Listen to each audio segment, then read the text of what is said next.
Welcome to the ninth TS session offered in this course, Principles of Signalizing Systems by Professor Aditya Jagannathan from IIT Kanpur. So my name is Yashvanth and I'm presently a PhD student at the Department of ECE, Indian Institute of Science, Bangalore, and I work with Professor Chandra Murthy on the broad topics of signal processing and wireless communications with a current research focus on intelligent reflecting surfaces for 5G and beyond wireless communications. So you can write to me at this email ID if you have any queries, and you can about the lecture, about the TS sessions that we are conducting, and also if you want to know more about me, you can navigate through this web link. So the topics that are covered for this week include sampling of continuous time signals and discrete Fourier series.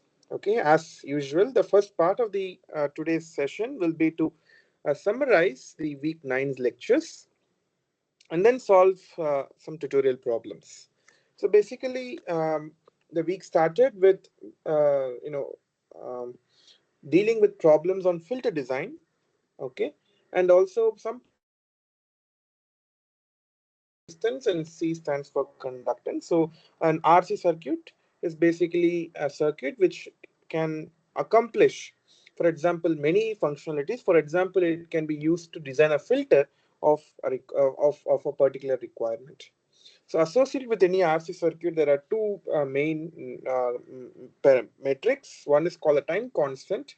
So time constant T is equal to the product R times C. So this is basically the time required for the circuit to stabilize to 63% of the final value. So any RC circuit, see these conductance, right? Conductor is basically, it introduces some transients in any circuit. It's an active component.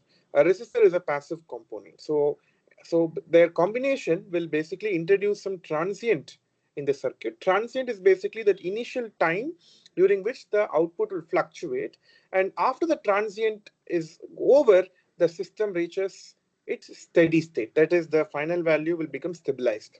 Okay. Now, the time required for the circuit to reach 63% of its stable final value is what is called the time constant. And the expression for time constant is given by the T equal to R times C, and it has a unit of seconds.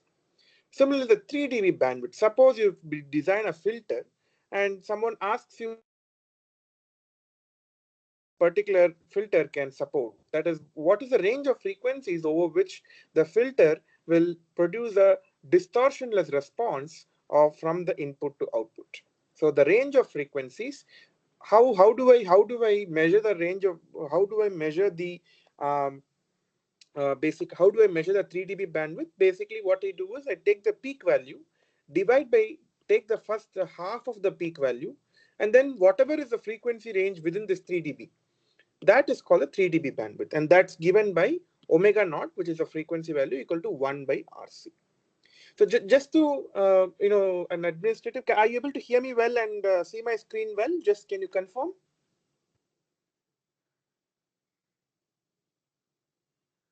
Hello, can you confirm if you're able to see my screen and hear me well?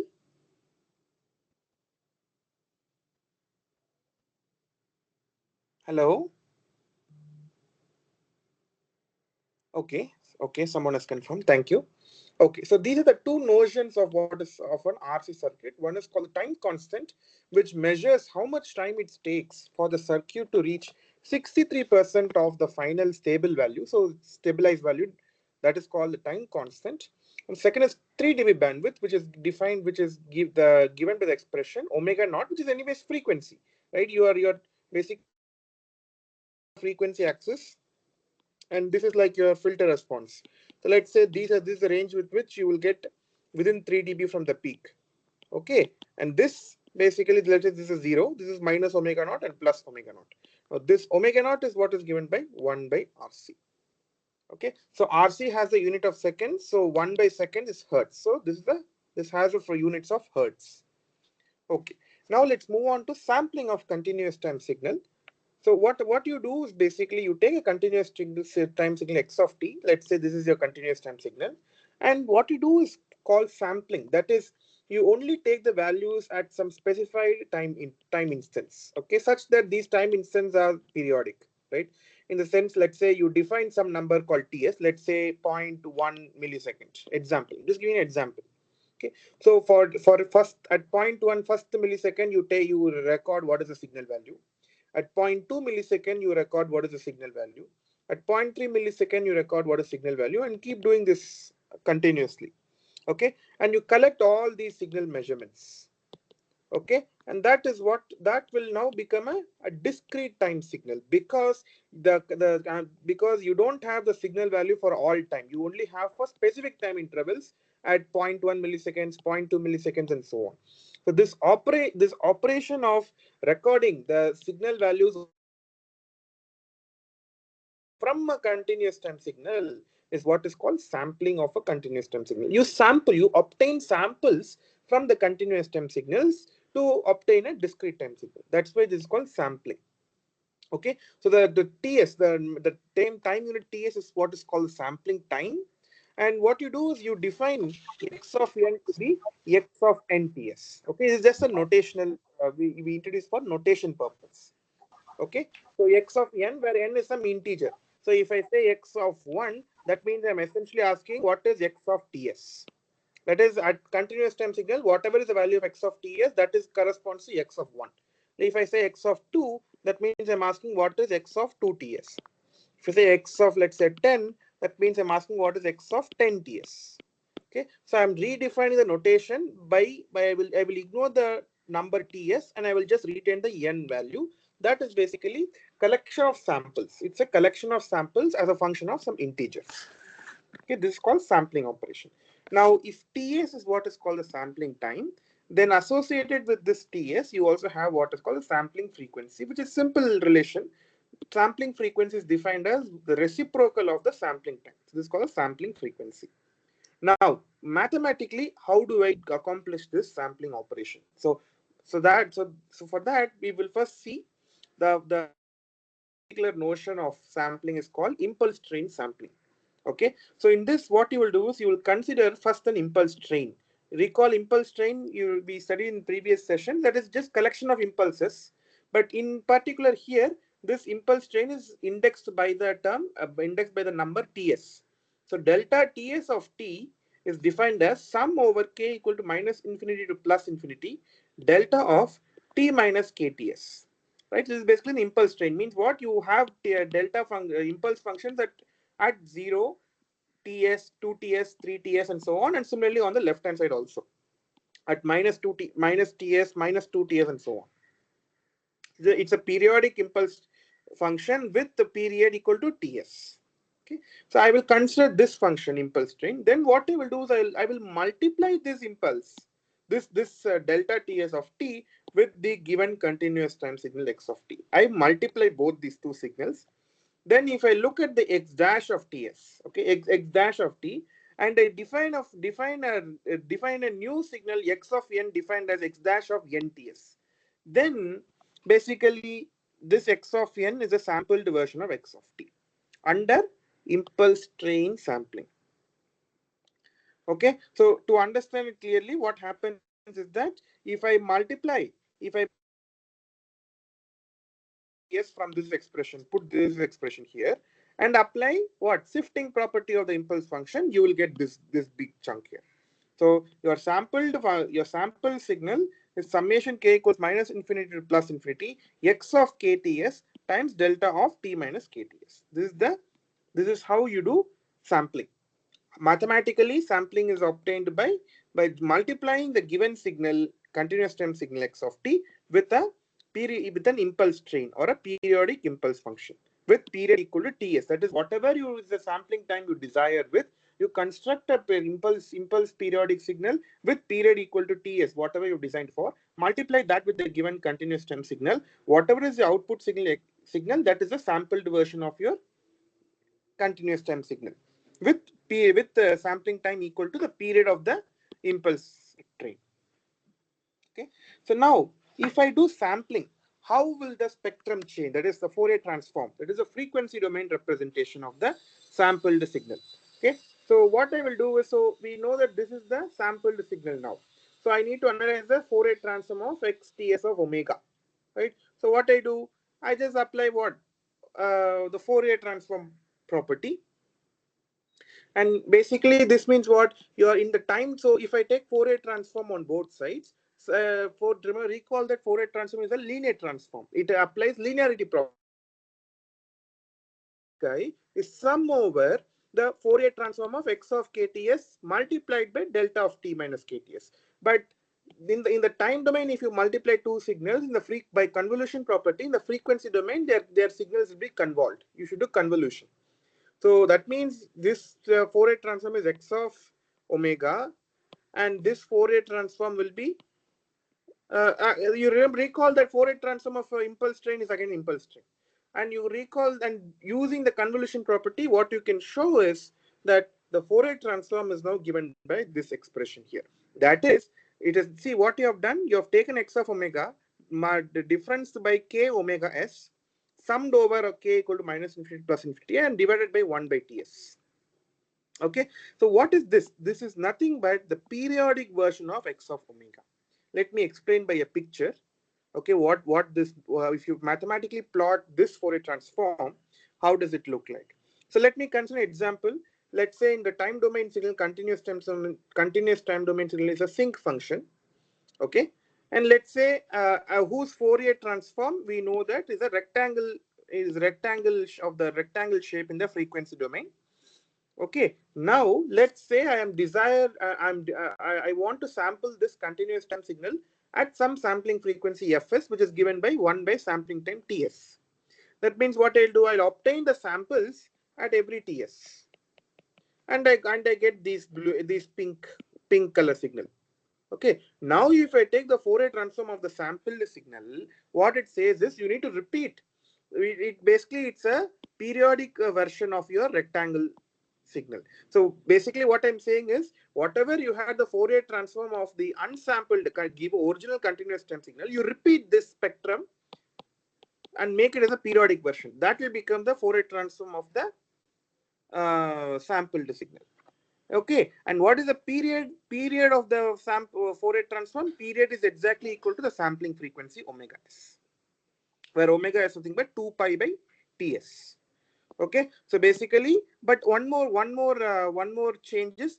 If let's say the amplitude of the Fourier transform of the unsampled signal was 1, then the amplitude now here will scale by omega s. That is, the amplitude will also scale by the sampling frequency, and the period of the Fourier transform will also be equal to the sampling frequency omega s.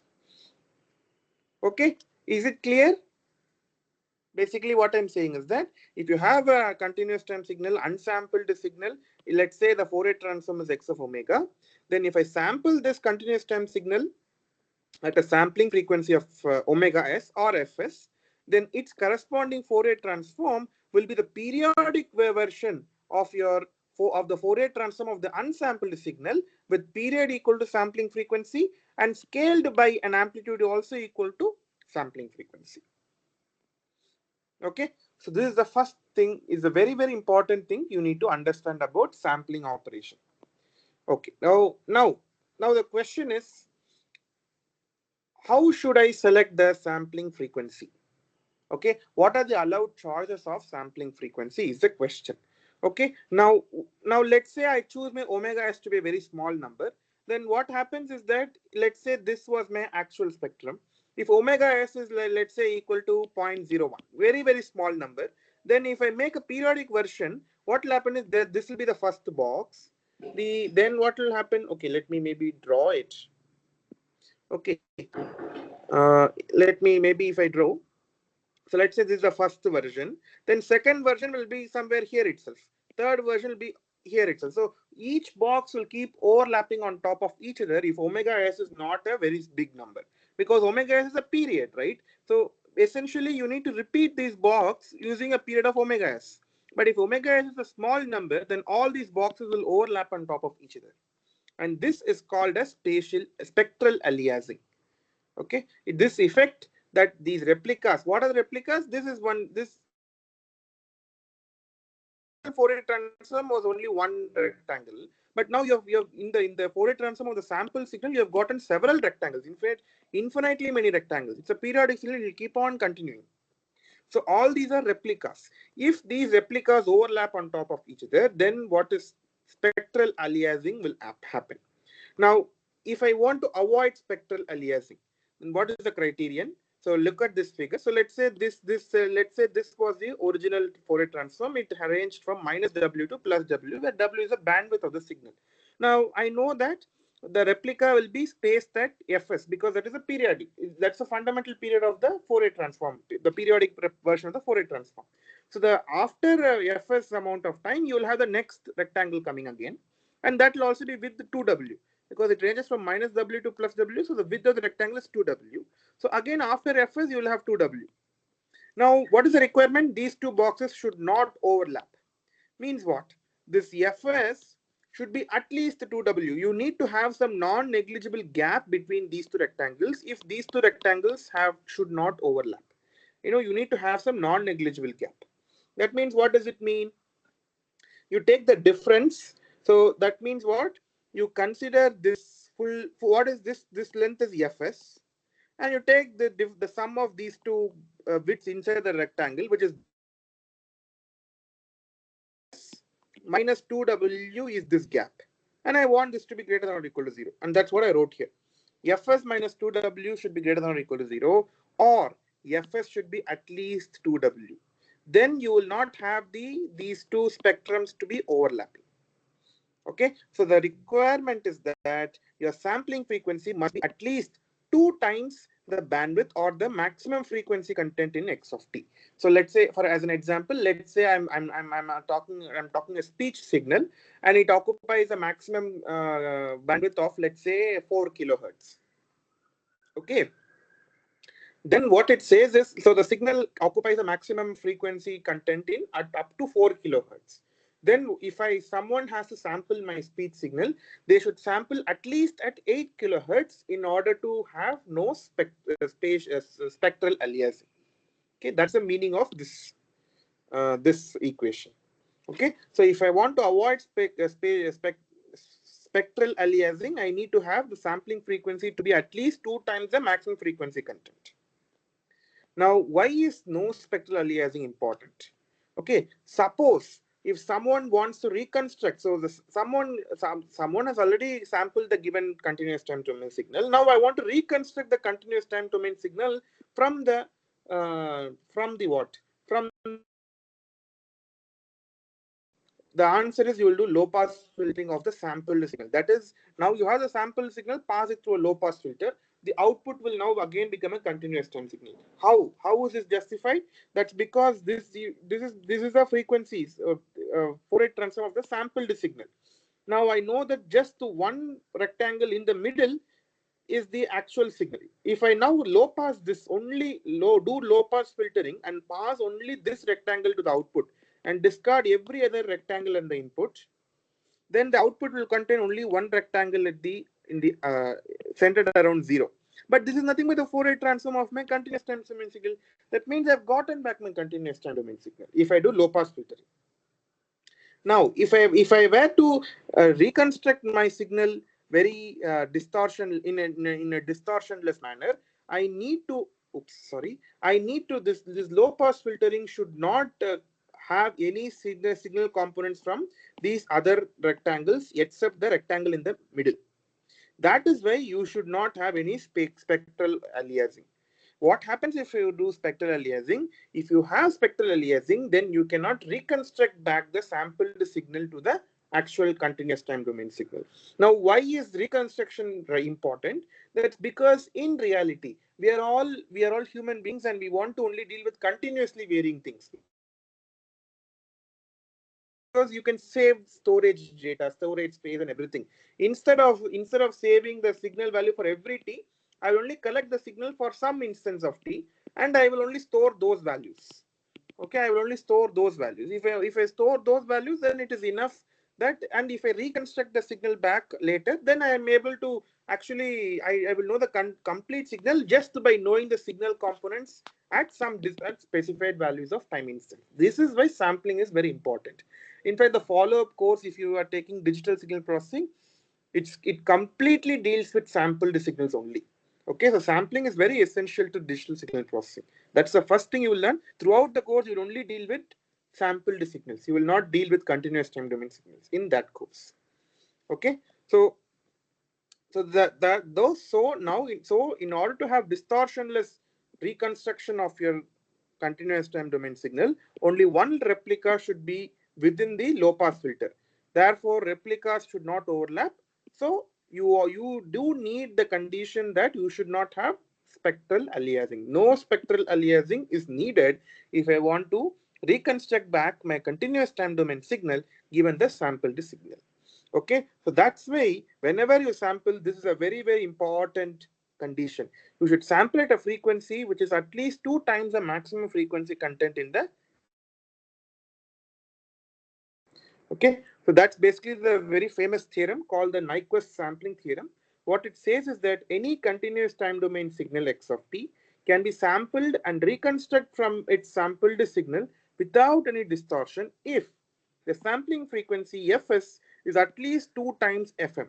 Or if you express as frequency in angular domain, then omega s must be at least 2 times omega m, where fm is the maximum frequency component of x of t, or omega m is the maximum frequency component of x of t.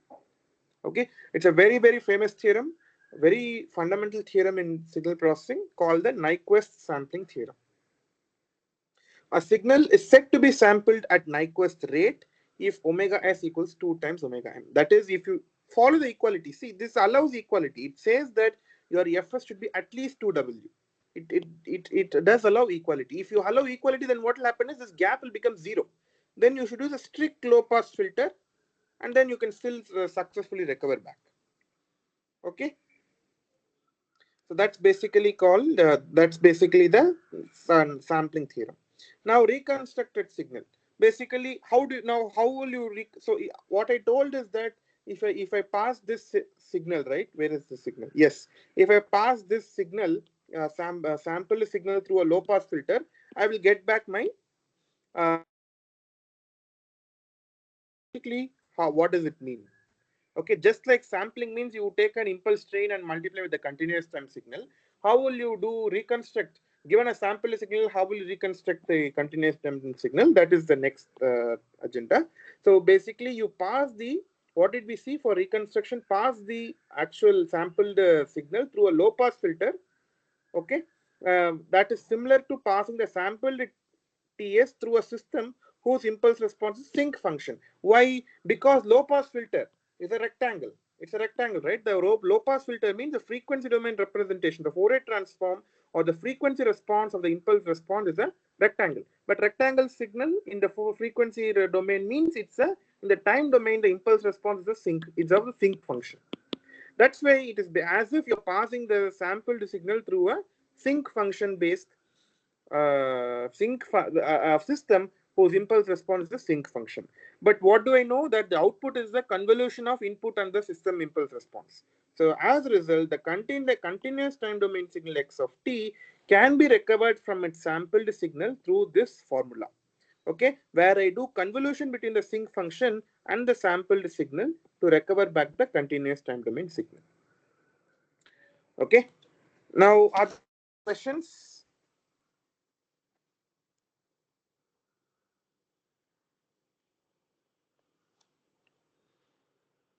Okay, I think there are no questions, so let's keep going on. Okay, so basically the next part that we are gonna deal is discrete Fourier series. Okay, so discrete, so recall it, excuse me, recall that we had studied Fourier series for a continuous time periodic signal. Now, the exact counterpart for a discrete time periodic signal is what is called a discrete Fourier series. It has a very exact same, very similar definition like how it was for a continuous time Fourier series, but with some very small differences.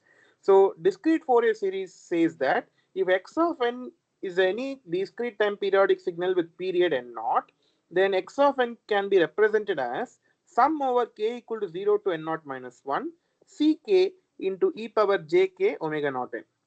Okay, where uh, basically your k omega naught is given by 2 pi by n naught.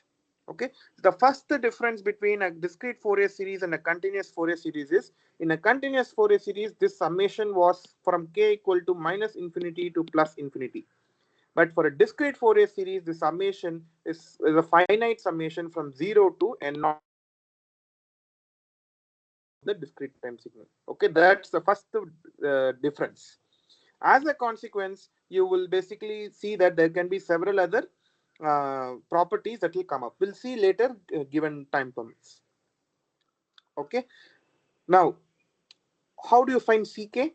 It has a very similar expression similar to the continuous time Fourier series, where cl is defined as 1 over n naught. This is like 1 over t naught, right? If you remember in continuous time Fourier series, summation over the period n equal to n 0 to n naught minus 1. This is basically summation over one time period. It is similar to an integration over one time period, which we had for the definition of ck in continuous Fourier series. X of n into e power minus j L omega naught n. Okay, this is exactly the same as what we had seen for. I mean, exactly same means similar appearances how we had seen for a continuous time Fourier series. So as a consequence, if you put L equal to 0, then it becomes C naught is equal to 1 by n naught into summation over n equal to 0 to n naught minus 1 x of n, which is also the average of the signal over one time period or mean of the signal over one time period. So this C naught is also called the DC component because C naught means what? It measures the value of the signal at zero frequency equal to 0, which means there is no AC component. So whenever there's a frequency means there's the AC signal. So at zero frequency means it's a constant DC signal. So this also C naught also tells what is the component present in the given signal. A direct DC component, which is something which doesn't vary with frequency. Okay, DFS is all that is discrete Fourier series is always guaranteed to converge because it's a finite summation. This is a second difference. Whereas in continuous Fourier series, we saw that we require Dirichlet conditions, like it should have finite maxima, minima, absolutely integrable. Those conditions we saw, but for DFS, it is always guaranteed to exist. The third difference is DFS coefficients are periodic. We did not have something like this for Fourier series because I mean, but for here it is we have that is it's the CKs themselves are periodic. With what is the period? With period equal to the period of the actual the signal. So that is the time domain signal. If it is periodic with n naught, that is the same period with which your discrete Fourier series, that is your CKs in the frequency domain, are also periodic. Similar to for Fourier series. Now this is not different. This is a similarity. Do you have duality property? That is, if x of n has a discrete Fourier series C of k, then if I construct a signal out of C of n, then its discrete Fourier series will be n naught times x of minus k. Okay, so real signals will obey the conjugate symmetric properties C minus k equal to ck star, and Parseval's theorem frequency domain, that is same as summing over energy in the time domain. So the energy remains constant whether you represent the signal in the time domain or the frequency domain. Are there any doubts still here?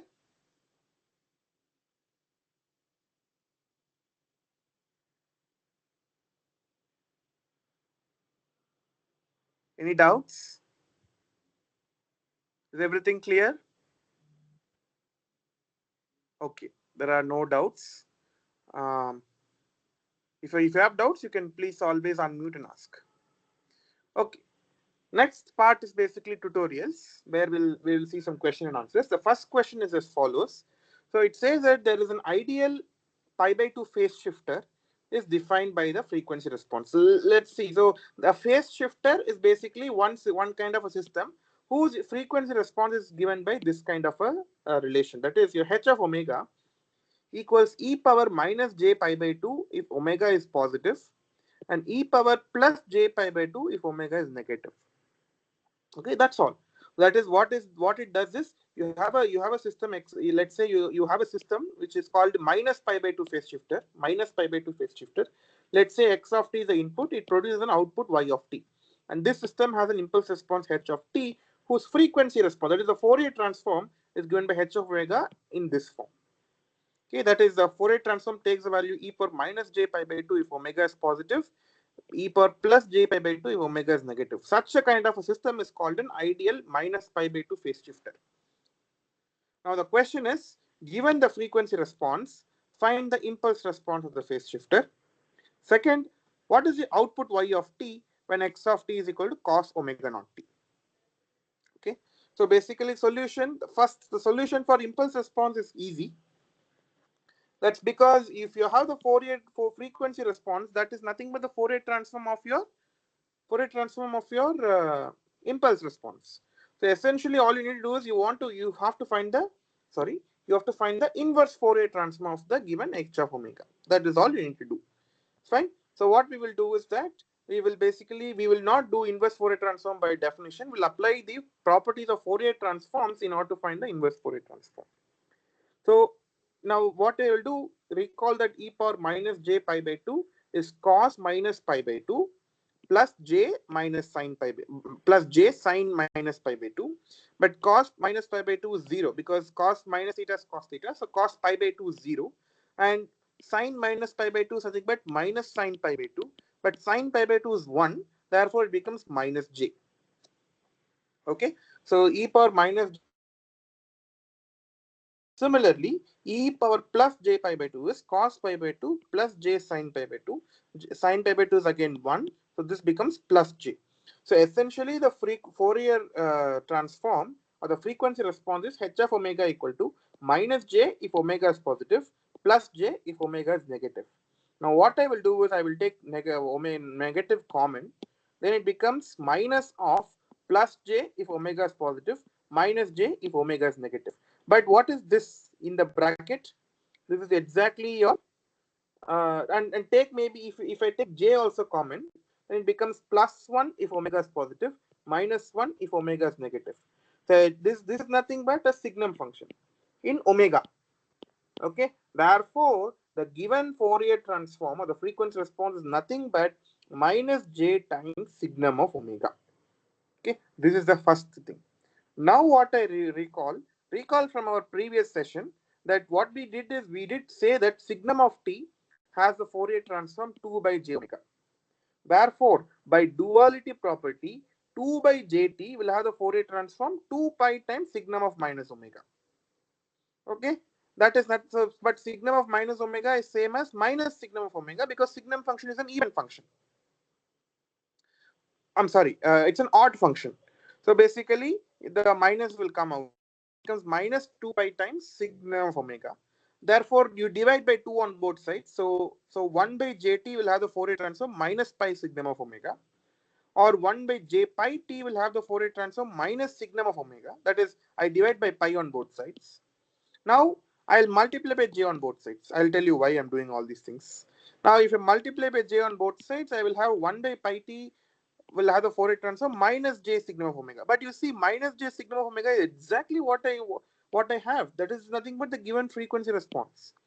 Therefore, the signal 1 by pi t has a if the signal 1 by pi t has a Fourier transform minus j signum of omega, then the impulse response of a system whose frequency response is minus j signum of omega will have the free impulse response 1 by pi t. Is it clear? Are the steps clear? Yes, sir. Yeah. So essentially, just by using the properties of Fourier transform, we have solved the first question, namely that the impulse response of the above system is given by h of t equal to 1 by pi t. Very good. So just for your information, such type of system, that is an ideal minus pi by 2 phase shifter, is also called an Hilbert transformer. Okay, it's called a Hilbert transformer, or the process of obtaining. So let's say there's another way to say this. If I say x of t, you pass it through an minus pi by 2 phase shifter and get y of t. Y of t is also called the Hilbert transform of x of t. Okay, y of t is called the Hilbert transform of x of t if you pass x of t through a minus pi by 2 phase shifter as a system. Okay, this is the first question answer. What is the impulse response of h of t for this phase shifter? The second question is find the output y of t for a given input x of t is equal to cos omega naught t. Very good. Now y of t is so bad, that's what we have written here. Omega y of t is equal to x of t. What is y of t if x of t is equal to cos omega naught t, and assume that omega naught is a positive number. Now, now basically in the frequency domain, we know that the output for Fourier frequency response is the input frequency response multiplied by the frequency response of system. Why? Because the convolution property of the Fourier transforms. Now, what now for x of t is equal to cos omega naught t. In the previous class, we have proved that that will have the Fourier transform x of omega equal to pi into delta of omega minus omega naught plus delta of omega plus omega naught. Now multiply this x of omega into h of omega. But what is h of omega? This guy minus j signum of omega. So you just what you do? You just multiply both the terms. That's what I'm doing here. So what I will do is minus j pi signum of omega into delta of omega minus omega naught minus j pi signum of omega into delta of omega plus omega naught. That is, I have multiplied this by minus j signum of omega. So first term is minus j pi into signum of omega into delta of omega minus omega naught. Second term is minus j pi signum of omega into delta of omega plus omega naught. Now, if omega naught is a positive number, then signum of omega naught, signum of omega naught is equal to 1 because that's how signum function is defined. Similarly, before that, I have applied shifting property. Omega is nothing but a continuously varying variable, but now apply shifting property to this product. Signum of omega into delta of omega minus omega naught is same as signum of omega naught into delta of omega minus omega naught. Is it clear? Can anyone confirm this step to this step? Yes, sir. Signum of, yeah, very good. So that means now signum omega naught is a positive number. So for any positive number, signum of that number is equal to 1. Similarly, go back to the second term here. Signum of omega into delta of omega plus omega naught is same as signum of minus omega naught into delta of omega plus omega naught. That's because you see your delta of omega plus omega naught can be written as delta of omega minus omega naught. Therefore, essentially, by shifting property, you have to evaluate omega at minus omega naught. That's why signum of omega becomes signum of minus omega naught. But if omega naught is a positive number, minus omega naught is a negative number. So you are evaluating the signum function on a negative number. So the signum function will take the value minus 1. So essentially, this becomes, if you just again simplify, it becomes minus j pi times 1 times delta of omega minus omega naught. And here there's a minus 1 and this minus and cancel. So it becomes plus j pi delta of omega plus omega naught. Now what you do, you just take a minus common. So it becomes minus j pi of delta of omega minus omega naught minus delta of omega plus omega naught. This is exactly you recall that this is exactly the Fourier transform of sine omega naught t. Therefore, the output y of t is equal to sine omega naught t. Is the solution clear? Yes, sir. Yeah, very good. Thus, we have found the output of the system. If the input is cos omega naught t, where omega naught is a positive number, then output y of t is sine omega naught t. When where the output is obtained using a pi by 2 phase shifter. Now you see, in fact, this we have proved this using proper signals and systems techniques. But intuitively, using trigonometry, you can verify whether this answer is correct or not. Essentially, what are you doing? You are just doing a minus pi by 2 phase shift to the input signal, right? That's what it's doing. So you take cos omega naught t. When you do minus pi by 2 phase shift, what are you doing essentially? You are just phase shifting this cos omega naught by pi by 2, right? Now this is nothing but cos of omega naught t minus pi by 2 or cos of my. So what you do is that now omega naught t minus pi by 2, I can write it as minus of pi by 2 minus omega naught t. but cos of minus of pi by 2 minus omega naught t is same as cos of pi by 2 minus omega naught t, because cos minus theta is same as cos theta. That is what I wrote here. But cos of pi by 2 minus theta is sin theta. That's what we got here. And both match. Both of them basically are the same. So essentially, our answer that we obtained using the properties of Fourier transform, convolution property, using the signals and systems approach matches with the intuition that pi by 2 phase shifter is basically of a cos signal is a sine signal. Is it clear? Yes, sir. Okay, very good. So that was the first question. If there are any doubts, you can ask me at this moment. This is the right time to ask.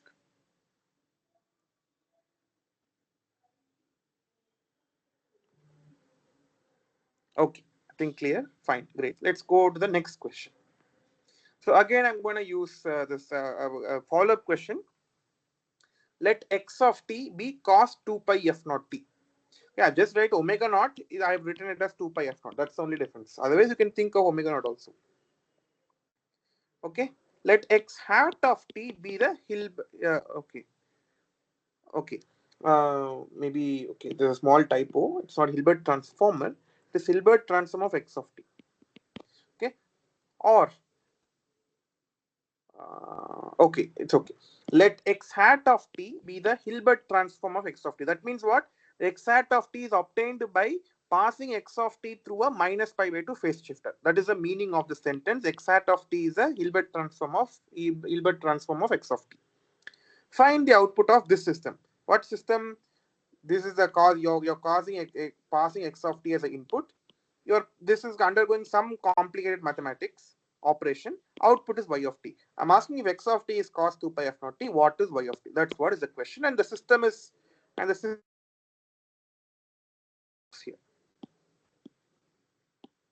This big box here. Okay. So basically this system is characterized as a whole is characterized by some impulse response h of t. Okay. Now this is the question is find what is y of t. Good. Now let's just analyze. So what is the first block? The x of t is given as an input. It gets divided into two parts, right? So x of t goes as input to the first upper block. Also it goes as an input to the lower block. Okay. So the upper block first you are multiplying by cos 2 pi fct. Therefore the output of the multiplier will be x of t into cos 2 pi fct. Similarly, what first you pass through x of t through a Hilbert transformer and get x hat of t, and then you multiply that by sine 2 pi fct. So the output will be x hat of t into sine 2 pi fct, and you pass this through an adder where the first signal get plus and the second signal get minus, and that is the output y of t. This is how we have characterized the entire system as.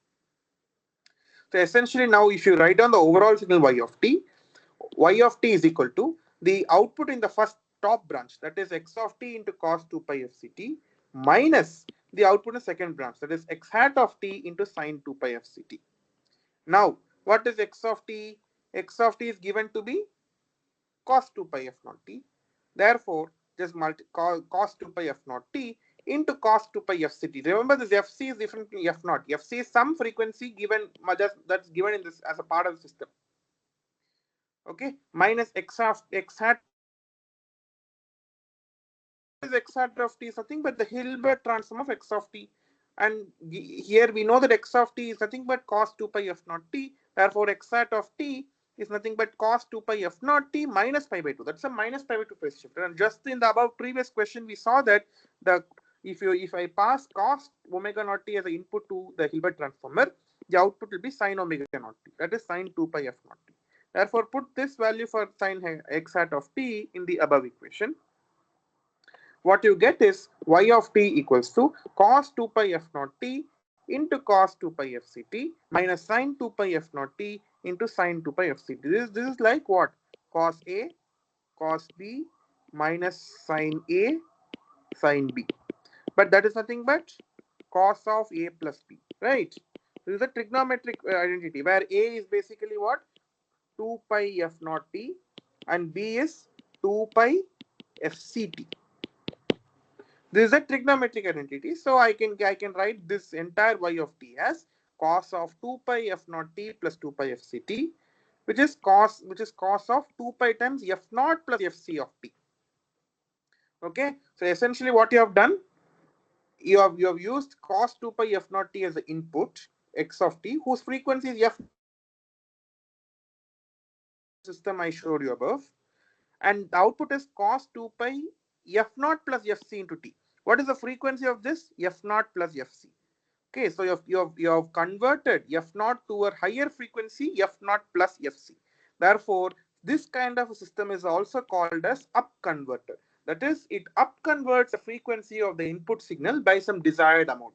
Now, what is the desired amount here? Fc, because fc is the frequency that this particular system adds to your input signal. Okay, so this is also called an up converter. In fact, in the previous lectures we have studied something called modulation theorem of Fourier transform. That's exactly what this is also related to. You are modulating your actual mass x of t using a carrier frequency fc. Okay, so again, the application of such kind of signals, such kind of systems can be found in communication systems. Okay, so this basically concludes the second question. Are there any doubts?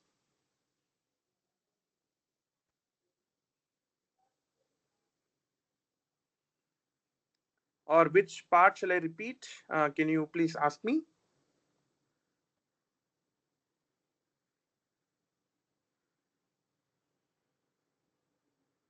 Which part? Is it not clear? Okay. One student said no doubts. Okay, great. Let me continue on. Sampling. Very good. Now the question is, consider a signal with maximum frequency of 60 hertz. Okay, that is basically, if you look at in terms of the notations, this FM. FM is the maximum frequency contents, and that FM is given as 60 hertz. 60 hertz is the maximum frequency. And let's say I sample this signal at 150 hertz as a sampling frequency, sampled at a sampling frequency of 150 hertz using a unit impulse train. That is the impulse train that we saw above. Unit means the amplitude is equal to 1. That's the meaning of unit.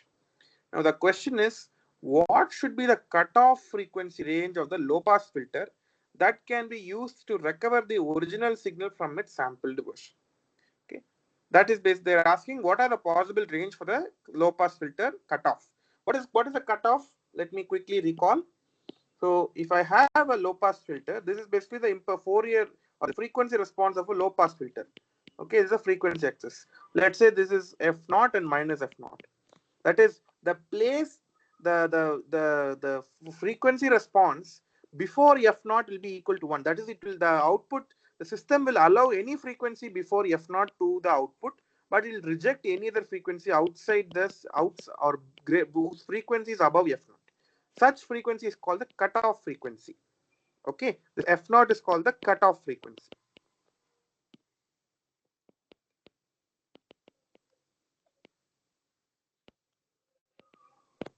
Okay, the question is, what is the allowed choice of the cutoff frequency, so that you can construct back your recover back your original continuous time domain signal from its sampled version. Okay, fine. So what we will do, we'll just take rectangle as an example, as a pictorial representation. So what it says is that the maximum frequency is 60 hertz. Therefore, it should be of something of this form, right? The actual signal is around minus 60 to plus 60. Okay. After that, again the it sampled it to 150 hertz. Therefore, this same rectangle will now repeat after 150 hertz. Right. So you leave a 150 hertz frequency, and then again it will repeat. Then again 150 hertz you give, again it will repeat like that. Fine. Now at the second rectangle will be centered around 150, because that's the sampling frequency. Now if that is the case, this upper mid edge will be 1. Now you see, this is 60. This is also 60. Therefore, if I move the box, what will happen is from 150 you calculate 60, so this will be 210. Okay, again this will be 60. Therefore, the lower middle will be 90. 150 minus 60 is 90. Okay, similarly you can do for left hand side also. This it will be same. This will be minus 19. This will be minus 210, and this will be minus 150. Okay. Now basically what I'm asking is your low pass filter. You recall what? See here. Look at this. Look at this explanation. If I want to recover back my continuous time domain signal from the sample signal, I need to low pass my signal that covers only the blue box. Okay, it should not cover more. The cutoff frequency cannot be like this, because now some a part of the, you see, if it were like this, in addition to this blue box, you're also having some part from the replicas. This you should not avoid. You should avoid. So only one rectangle should be within the cutoff frequency. So I'm asking, what is the possible range of such a cutoff frequency? That means I can have something like this. You see here, I can have something. Oops, sorry. But I should have more than 60, because if I have, see, if I have something like this, I'm going to basically lose out this part of the spectrum. So it should be at least 60, but it can be more than 60. How much more? It can be this, no problem, because anyways it is zero here. Then it can be this, it can be this, it can be until it goes till the next rectangle appears. So it can be maximum. I can draw it again and show. Okay, this is like the minimum. This is minimum, and maximum can be something like this. These are the only two allowed. Therefore, your cutoff frequency can be lying between any within this region. So it should be from 60 to 90 hertz. So this is basically the valid range of cutoff frequency, or the free cutoff frequency range, so that you can recover back your original signal from its sampled version. Okay, so that's basically the answer. Are there any doubts? No, sir. Okay, very good. Great. So I think if there are any doubts, you can ask me. And I think we are at 7 p.m. Um, 7:01 point now. Can take some break. Let's meet at 7:17. Okay, let's give from 15-16 minutes break. 7:17, we can again meet back. Okay, you can all again be online. Um, just take some rest. Again, we can talk at 7:17.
Okay, let's resume.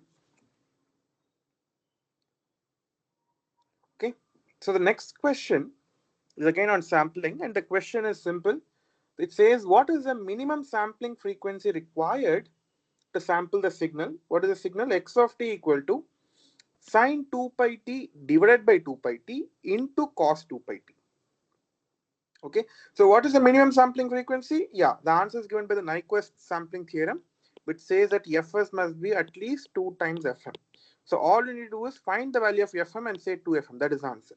Okay, that is called Nyquist rate is the minimum sampling frequency required. So you need to find the maximum frequency content in the signal sine 2 pi t by 2 pi t into cos 2 pi t. So now you see this sine 2 pi t into cos 2 pi t. So you can write this as, so let's say, recall that sine 2 theta equal to 2 sine theta cos theta. So now let's say you take this 2 pi t to be theta. And what happens is that you can write this sine theta into cos theta as half of sine 2 theta. That's what I'm writing it here first. Okay, I wrote this sine 2 pi t into cos 2 pi t as half of sine 4 pi t and divided by 2 pi t. Now what am I doing? This is nothing but sine 4 pi t by 4 pi t, or this is nothing but sinc 4t. Okay, this is the definition of sinc function. Therefore, all you're asked to find is what is the maximum, what is the minimum sampling frequency if I were to sample the signal x sine sinc of 4t. Okay, now for that you need to find what? You need to find the Fourier transform and look at the maximum frequency component. Now I'm going to give you a very easy trick, okay, a short trick which you can apply very easily. You don't need to compute the Fourier transform of this using the integral sinc of 4t into e power minus j omega t dt from minus infinity to plus infinity. No, you don't need to do this always. I will give you a short trick, okay, which you cannot find in many textbooks also. So this is a trick. Okay, trick is as follows. Suppose I'm taking any general signal a times sinc of bt. Okay, let's say the Fourier transform is, what I know is that sinc will have Fourier transform rectangle, but I don't know the exact values of amplitude and the frequencies where the rectangle falls. That I don't know. So what I will do is I will take any general sinc function a times sinc of bt. Let's say the Fourier transform is a rectangle signal with amplitude d and frequency minus c to c. Okay, then you please remember this. The b, that is the coefficient of your the sinc variable, will be equal to 2c, that is the width of the rectangle. Similarly, the amplitude of your sinc function, that is the one that multiplies the sinc, that is not inside the argument, will be the area, sorry, will be equal to 2 times cd, which is nothing but the area of the rectangle. So you just, it's very easy to remember. If you remember this, you given any rectangle signal, you will know what is the corresponding sinc function in the other domain, and given a sinc function, you will know what is the corresponding rectangle signal in the other domain. You can always, this is a very short trick. This always works. Okay, we'll use this short trick to find the Fourier transform of the sinc 4t. Okay, so sinc 4t, right? Sinc 4t. So that means a is equal to 1 and b equal to 4. So therefore, now what you have is put 4 here, b is equal to 4. So 4 is equal to 2c and a is 1. 1 is equal to 2cd. Therefore, this is basically, there are two variables c and d and two equations. Therefore, you can solve for c and d. You can show that c is equal to 2. Put that c in the second equation. You will get d is equal to 1 by 4. Therefore, the rectangle is nothing but the amplitude is 1 by 4 with minus 2 to 2 as the rectangle limit, cutoff limits. Therefore, the maximum frequency component is 2. Fm equals 2. Therefore, Nyquist rate is given by 2 times Fm, which is 4. So 4 hertz is the answer to the question. Okay. So basically, through this question, I wanted to introduce this short trick that you can always, the amplitude of the sinc is related to the area of the rectangle, and the coefficient of the argument of the sinc variable. Coefficient of the sinc variable inside the argument of sinc is equal to the width of the rectangle.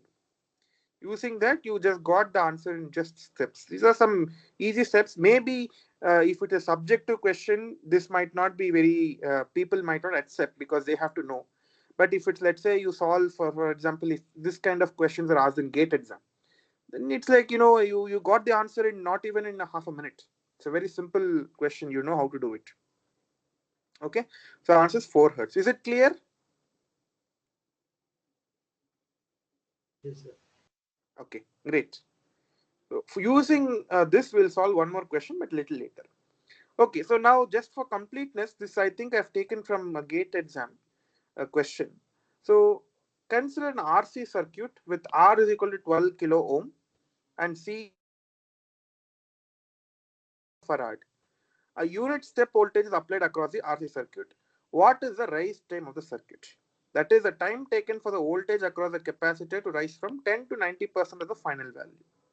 So again, it turns out that this is given by the answer. Just it's a formula based question. Nothing so very thoughtful about this question.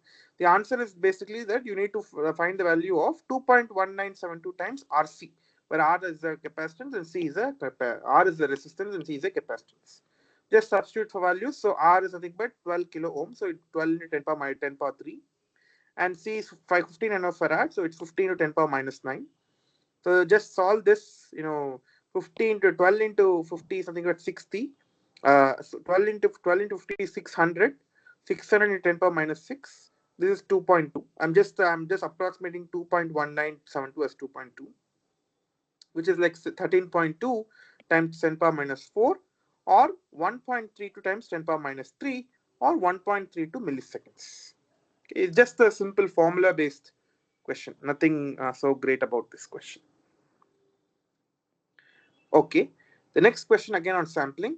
The question goes as follows. Consider a cosinusoid of frequency. What is a cosinusoid? Means a cos signal. Sinusoid is generally sine. Cosinusoid is a cos. We use sinusoidal signal to refer to both cos and sine, but I'm just being more explicit. I'm saying cosinusoid of frequency 500 hertz. What is the general signal of cosinusoidal signal? It is cos 2 pi ft. Right, this is a general equation of a cos signal. Maybe amplitude a cos. Maybe you can also add a phase ft plus phi. Okay, but let's say let's ignore the a and phi for a moment. So it's just cos 2 pi ft. A is equal to 1 and phi is equal to 0. Fine. So then basically what it says that frequency is 500. That means what is f is equal to 500. And I'm sampling this at a frequency for sampling frequency of 1000 hertz. Fine. Let the sampled signal be filtered with an ideal low pass filter with cutoff frequency fc is equal to 3000 hertz. Question is, what are the output frequencies? Okay, it's a potential again gate level question you can expect. It's a very standard type of a question from sampling. So let's do it systematically. So given question is that x of t, the actual signal is cos 2 pi 500t. And what have you done? You have sampled this signal at 1000 hertz. Therefore, your xts of n, n is nothing but your discrete time, is basically nothing but cos 2 pi 500 of t at t is equal to nts. Fs is 1000 hertz. Therefore, it is n by 1000. That's what I wrote here. Okay, that's why I wrote t is equal to n by 1000. So put that is basically the sampled version. Now what I will do, I will pass this through a low pass filter. Right, that is xt of t is now convolved with a low pass filter of cutoff frequency 3000 hertz. And let's say you get a signal xr of t. Question is, what are the frequency components in xr of t? That is basically the question. So let's again, whenever you're asked about frequency and all these things, low pass filter, you should directly think about the question in the frequency domain. Don't think about it in the time domain. When you should come to time domain is when you want to find what is the process the signal. Then you should think about the time domain. Otherwise, you try to think always in the frequency domain for these kind of questions, which is asking about what are the frequency components, what is the cutoff frequency. These things you should think in the frequency domain directly. Now, if you remember cos omega naught t. So what is okay, let me write it down. So if you have cos omega naught t or cos 2 pi f naught t, so you recall that the Fourier transform, what is the Fourier transform? The Fourier transform, okay, will be nothing but 1 by 2 into delta of f plus f naught plus delta of f minus f naught. That is basically the Fourier transform of cos 2 pi f naught t. I'm writing in terms of f. If you write in omega, then basically it is nothing but pi times delta of omega plus omega naught plus delta pi times delta of omega minus omega naught. That is in terms of omega. I've written down in terms of f. So the only difference is just the constant scaling f, half by half. Otherwise, everything is same, right? But now I have written f because the given question says in terms of hertz. That is in normal domain, not the angular frequency. That's why I'm dealing with the f domain, not the omega domain. Okay, so now the given question cos 2 pi 500t will have the Fourier transform like this. At 500 you will have one impulse, at minus 500 you will have another impulse. Okay, now what are you doing? I am basically sampling it at a frequency of 1000 hertz. What does that mean? The Fourier transform, the sampled signal will be a periodic version of x of f. And what is the period? Period will be equal to fs, which is equal to 1000 hertz. That means what should I do? This, you take this right impulse, you repeat it at every interval of 1000. Okay, that is the meaning of, sorry. So you repeat it 1000, you get one impulse, another 1000, you get another impulse, another 1000 the left hand. You should repeat in both the sides.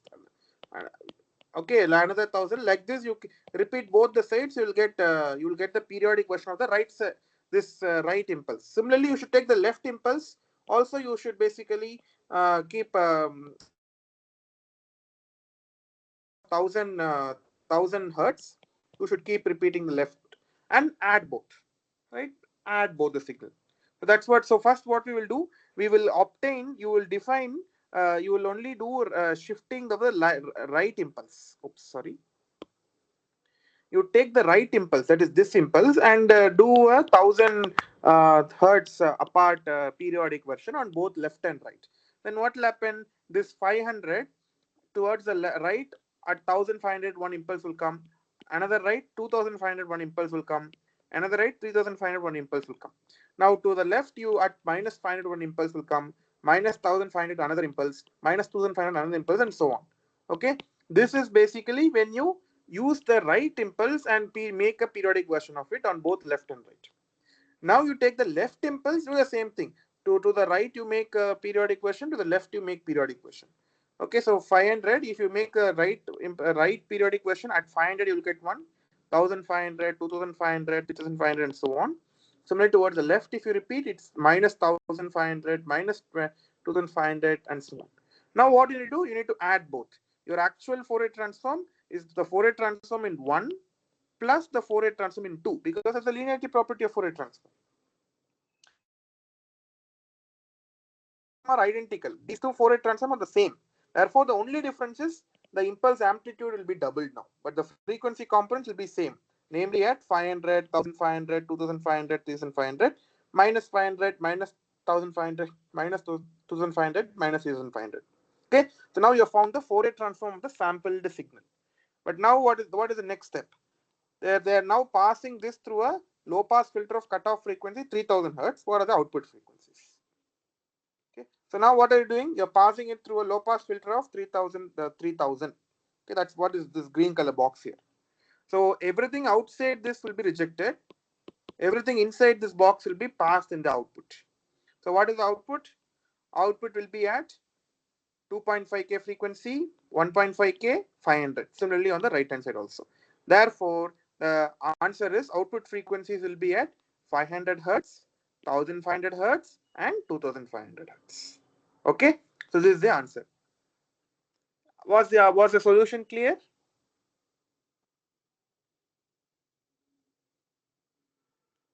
Yes, sir. Okay, very good. Now next question. It's a very interesting question again. Find the Nyquist rate of x of t equals to sine 400 pi t divided by pi t the whole square. Okay, so again, what I should do, I should somehow find the spectrum, the Fourier transform of x that multiplied by 2 will be the Nyquist rate. So my goal is to find the maximum frequency component in the signal x of t, for which I need to find the Fourier transform of x of t. That's my goal. Okay, you see how I'm doing that. So this, what I will do is I will divide and multiply by 400 inside the square. Okay, and this 400 square I'll take it out. So 400 square is nothing but 16 into 10 power 4. into sine 400 pi t divided by 400 pi t. But this is not the sine 400 pi t by 400 pi t, something but sinc 400t, but there is a square, so it is sinc square of 400t. Therefore, essentially your x of t can be written as some amplitude 16 into 10 power 4 times sinc square of 400t. Now all I need to do is find the Fourier transform of sinc square 400t. Okay. Now, okay, here is the thing. Sinc square of 400t is nothing but sinc 400t times sinc 400t. It's a multiplication of two sinc. Therefore, the Fourier transform of sinc square of 400t will be the convolution of the Fourier transform of sinc 400t and sinc 400t. Do you agree? Do you agree that but sinc 400t has a rectangle form? Sinc 400t is a rectangle form. Therefore, Fourier transform of sinc square 400t is a convolution of two rectangles. Do you agree? Yes, sir. Correct. Not just that, these two rectangles are same width because it's the same sinc 400t. I'm taking the Fourier transform. So both are two rectangles with the same width. Okay. Now recall from our second or third, I don't remember, from a previous class from long black. Okay. Okay. Before that, let's try to understand for sinc 400t how will the rectangle be. Okay. So basically do the same thing. What we know is that your A is nothing but what A is the amplitude, which is equal to 1, and B is the argument, which is 400. Now, basically, what we know that this gives rise to a rectangle in the frequency domain, which is minus C and C as a cutoff and amplitude D. And we know that 2C, that is the width, is equal to the argument B, and the area is equal to the amplitude A. That is 2CD is equal to A. Now you know A and B. So A is 1 and B is 400. Solve for C and D. You will get C is equal to 200 and D is equal to 1 by 400. Therefore, sinc square of 400t has a Fourier transform 1 by 400, a rectangle with amplitude 1 by 400 from minus 200 to 200, convolved with 1 by 400 amplitude, a rectangle with 1 by 400 amplitude with width minus 200 to 200. Okay. Of course, you may argue this is not, we also have 16 into 10 power 4. Correct. Now, what happens to 16 into 10 power 4? If 16, let's say this is 16 into 10 power 4, will not affect C. Will not affect C. Why? Because you see, C is equal to B by 2 always, and B is only 400. Therefore, C is equal to 200 always, irrespective of what A is. Irrespective of whether A is 1 or 16 into 10 power 4, your C will always be 200. Okay. What will change is your D will change. What is D? The amplitude of your rectangle signal. Therefore, if you have 16 to 10 power 4 here, accordingly, it will not be 1 by 400, it will be some other number here. But minus 200 to 200, that cutoff frequency will remain the same. Do you agree? That's why basically I have just I will tell you why I'm ignoring 16 to 10 power 4. I will tell you shortly. Okay. Now let's say you have convolution of two rectangle signals with same width. Right now you recall from our previous classes, convolving two rectangle signals of same width and same amplitude will give rise to a triangle signal. And you can, and triangle signal will be nothing but it will be sum of the two end supports. So basically the right hand cutoff will be 200 plus 200, which is 400, and the left hand will be minus 200 plus minus 200, which is minus 400. And the amplitude of the triangle signal, that is not needed to know. Why? Because the maximum frequency content is the x-axis value, which is 400 hertz. That is what is the goal of the question, is to find 2 times the maximum frequency content. That is 2 times 400, which is 800 hertz. Therefore, the answer to the question is 800 hertz. So for this, you don't need to know what is the amplitude. You only need to know what is the maximum value on the x-axis. This is the reason I ignored the 6 into 10 power 4.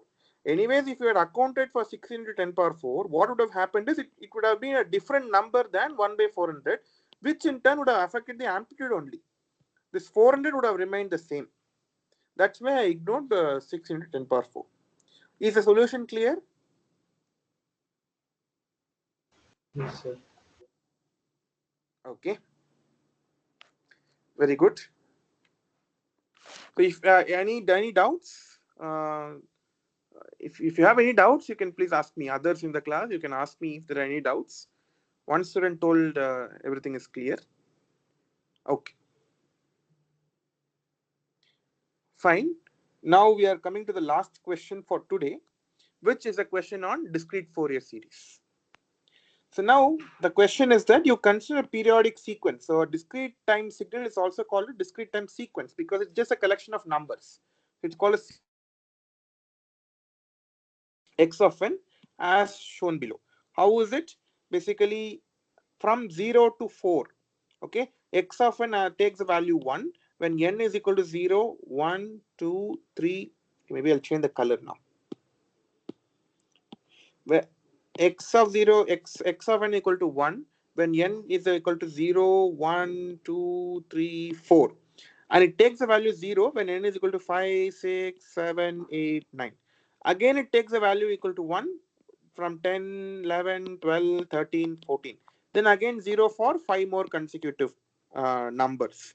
And this keeps on repeating on both left and right. Therefore, it's a periodic signal where the period is equal to 10, n naught is equal to 10. And within one period, the first 5 samples have the value 1, the next 5 samples have the value 0. This is how the given x of n is described. Now the question is simple. Determine the discrete Fourier coefficient Ck and sketch the magnitude spectrum. That is, plot mod of Ck as a function of k. Okay, fine. Now, what is the discrete Fourier series definition? Your x of n can be represented as summation k equal to 0 to n naught minus 1 Ck e power jk omega naught n, where omega naught is 2 pi by n naught, but n naught is 10 here, so it's 2 pi by 10 or pi by 5. Therefore, your x of n is nothing but summation over k e power jk pi by 5 into n. Now, the only thing that is remaining is find Ck. Then your discrete Fourier series representation is done. Ck, now to find Ck, use the definition of Ck, that is Ck equal to 1 by n naught summation n equal to 0 to n naught minus 1 x of n into e power minus jk omega naught n.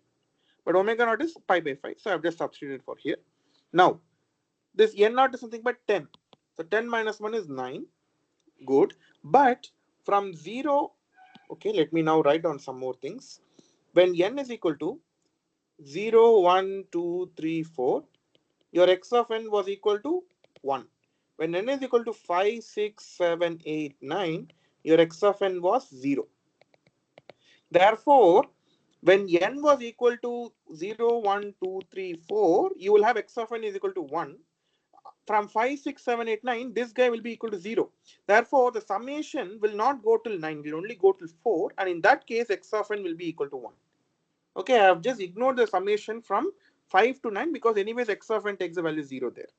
Therefore, your Ck is equal to 1 by 10, n naught is 10, summation n is equal to 0 to 4, 1 into e power minus jk pi by 5 into n. Now, this is nothing but a geometric series, a finite geometric series, right? What is the common ratio? What is the common ratio? Let's see. E power minus j k plus 1 into pi by 5 by n by e power minus j k pi by 5 n, which is nothing but e power minus j pi by 5 n. Okay, so this is basic. Okay, jk is also there. Huh? Oh, sorry. N, you should do n plus 1 because the index is over n, not with respect to k. So you should have done. Okay, maybe I'll repeat it.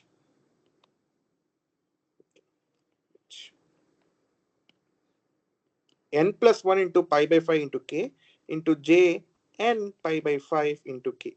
Therefore, if you take this ratio, common ratio, it becomes e power minus j pi by 5 k. Okay, so basically what is your geometric series? Okay, I'll recall. Your geometric series summation over a into r power n is equal to 0 to n minus 1 is nothing but a into 1 plus r power n plus 1. Sorry, it's 1 minus, I guess, right? By 1 minus r. This is basically the expression for your geometric series.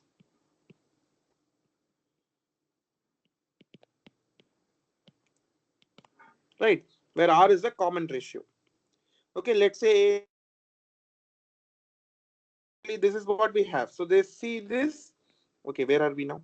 Yeah, here. This is exactly our geometric series. Apply the def. So k is equal to, sorry, your how many terms you're summing up? 4 terms. So 4 plus 1 is 5. Okay. So basically, okay, maybe you can verify. I have given this here. So whenever r is nothing but e power minus j, let me go down here. I have so e power minus j pi by 5k, right? E power minus j pi by 5k. Therefore, if I put that in the top and a is equal to 1, it is 1 minus e power minus j pi by 5 into k into 5 by 1 minus e power minus j pi by 5k. Okay, this is nothing but 1 minus e power minus j pi k by 1 minus e power minus j pi by 5k. That's all. Therefore, your ck, what is your ck? 1 by 10 into 1 minus e power minus j pi k by 1 minus j power 1 minus e power minus j pi by 5k. This is the expression for your Fourier discrete Fourier series coefficient. Is it clear?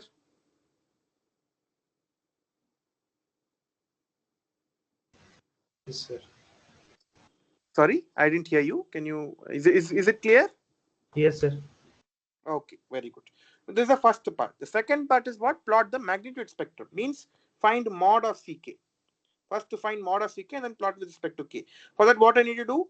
I just need to take the mod of 1 minus e power minus. Okay, there is a question. K should be in power. Uh, Sorry, which k are you saying? Ratio, I mean.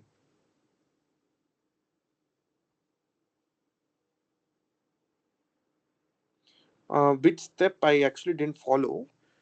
Okay, let me read your k should be in power. Yeah, k should be in power, right? That's what I also have written. No, e power minus j pi k, and here e power minus j pi by 5k. So I have written in power only.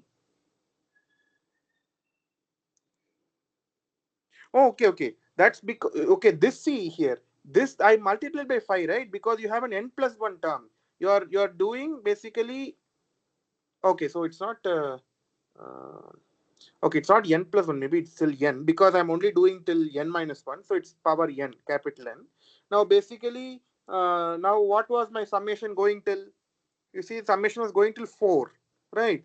Therefore, now your n minus 1 is equal to 4 or n is equal to 5. Therefore, you will have a r power 5, right? That means this power 5 is same as e power. So, see, remember, e power x power y is same as e power x into y, right? That's what it. So I multiplied by 5. So 5 and 5 cancel. That's why I only have a pi in the numerator. Is that clear?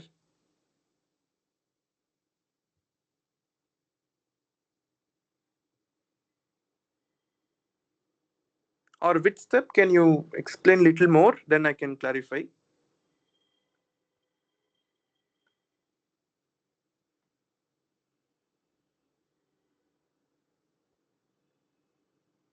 So basically, okay, fine. Yeah, you can verify. I've just used the property so that uh, remember that a power x power y is same as a power x into y. Both are same. So r is nothing but e power minus j pi by 5k. So here, if n minus 1 is equal to 4, then n is equal to 5 because okay, that's why I multiply by 5 here. Okay, fine. So basically, this is what is my ck. Now I need to find mod of ck. Right now, mod of ck. How do I find? Just 1 by 10 into mod of this number. But I can simplify this little more. Let's see how. What I will do, I will take e power I can write I will take e power minus j pi by 2k common from the numerator. Then what will happen? Minus j pi by 2k. So then this will become e power plus j pi by 2k. Because only then e power minus j pi by 2k into e power plus j pi by 2k will become 1. Okay. Then the second term will be minus e power minus j pi by 2k.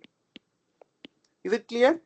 Just basically it's like e power minus x into e power minus x, e power x will become 1 minus e power minus 2x. Okay, that's what I'm doing here. So e power minus j pi by 2k into e power minus j pi by 2k will become e power minus j pi k. But e power minus j pi by 2k into e power plus j pi by 2k will become 1. Fine. Now similarly, denominator, what I will do, I will take e power minus j pi by 10k as common.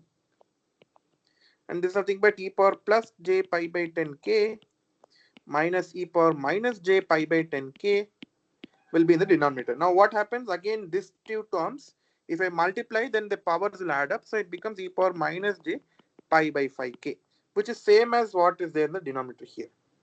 Okay, now this is nothing but mod of e power. Okay, I can now what I will do, I will now do the mod differently for numerator and denominator.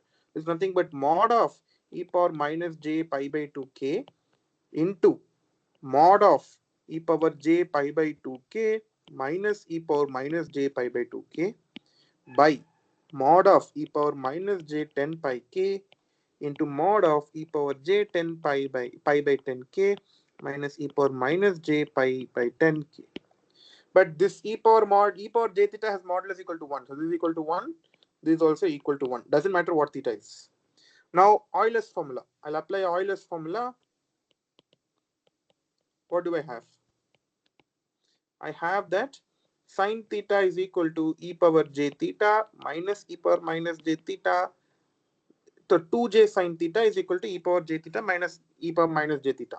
So numerator you can write it as 2j into sine of pi by 2k. Denominator you can write it as 2j into sine of pi by 10k. But sine is anyways a real number, so mod is same as that.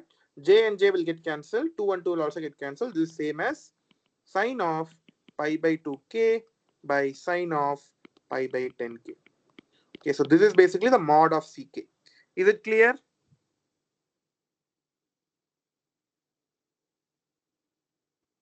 Yes, sir. Okay, very good. That's what I wrote here also. Oh, yeah, correct, no? I told what? Pi by 2k, pi by 10k.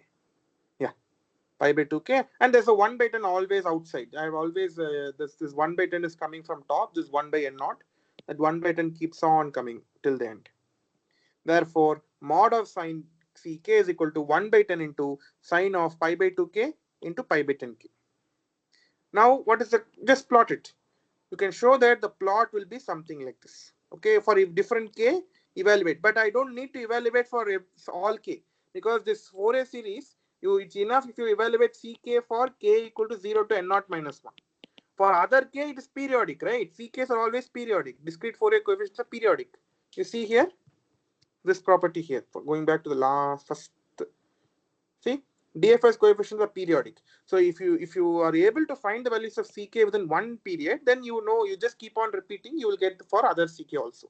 Therefore, it is enough if you find over one period. Here period is equal to 10.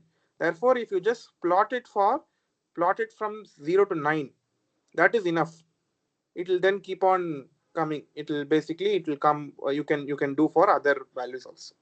It's just a mere plotting. Okay, is it clear? Yes, sir. Okay. How about other student also? Is it clear? Everything?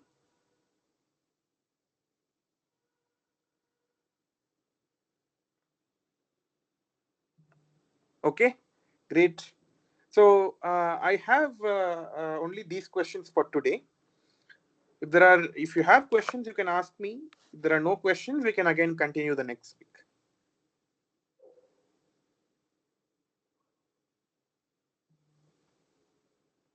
So could you show the value of R? Okay, R. I mean, how? Okay, how did I compute R?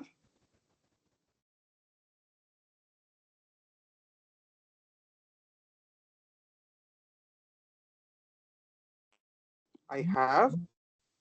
Sorry. Yeah, I think I'm audible now again. Yeah.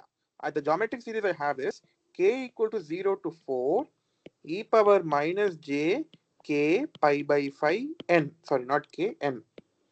This is the geometric series I have. This is nothing but, so let me put what I will do is I will assume minus j k pi by 5 equal to c, or maybe d, not maybe c, because there is Fourier coefficient. I'll assume d. That is nothing but summation over n is equal to 0 to 4 e power dn. Okay, what does that mean? E power 0 is 1 plus e power d plus e power 2d plus e power 3d plus e power 4d. This is what I need to find. What is the common ratio? Ratio between the two terms. That is, let's say e power 2d by e power d, which is nothing but e power d, which is nothing but e power minus j k pi by 5. So this is basically my common ratio R. Is it clear? Okay, very good. Okay, so if there are any more questions,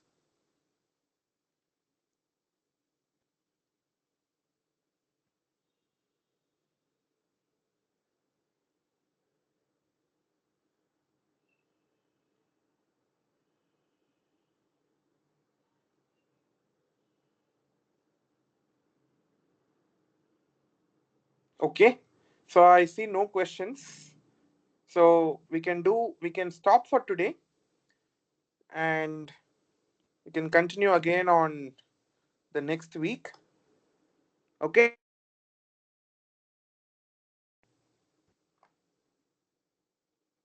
Thank you.